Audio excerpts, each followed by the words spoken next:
आफ्रिकेतनं चित्ते आणणं, आता हे माझं व्यक्तिगत मत आहे की हा निव्वळ मूर्खपणा आहे. हा एक आपण सायंटिफिक एक्सपेरिमेंट म्हणून बघूया. तसं जरी बघायला गेलं ना तरी याच्या आधी हे होऊन गेलंय एकदा. ओके. याच्या आधी मला वाटतं 70च्या दशकात कधीतरी इराणमधनं चित्ते आणले होते. एशियाटिक चित्ते. एशियाटिक. जी की आपल्याकडे शेवटचा इन कॅप्टिव्हिटी चित्ता जो होता हा 1950त गेला. त्याच्या आधीच खरं तर आपलं वाईल्ड पॉप्युलेशन ऑलरेडी गेलेलं होतं. त्याच्या आधी वाईल्ड पॉप्युलेशन आपल्याकडे तसं सो जसे सिंह होते माळरान होते तसे आपल्याकडे चित्ते होते, वाईल्ड एकेकाळी चित्ते होते. होते एकेकाळी होते. पॉप्युलेशन तसं कमी होतं पण होते.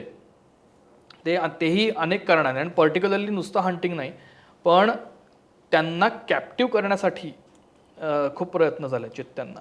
ओके. म्हणजे स्वतःच्या काय आपण चित्त्याची शिकार नाही करायची, चित्त्याने शिकार करायची, पण ते चित्त्याला ट्रेन करायचं तसं. बरं. म्हणजे जसं बऱ्याच ठिकाणी मला वाटतं कोल्हापूरच्या महाराजांकडे त्यांनी पण त्यांच्याकडे होते मला वाटतं बग्गी काही होती त्याच्या चित्ते. ते चित्ते घेऊन फिरायचे. काहीतरी त्यांचं काहीतरी आहे. त्यांनी मला वाटतं चित्ता पाळला होता असं काहीतरी होतं. पाळले ते तर आणि आता तू हे सर्रास म्हणजे मिडल ईस्ट मध्ये ते शेख वगैरे असतात ना त्यांच्याकडे तू अगदी, बघितलं, अगदी. सर्रास असतात.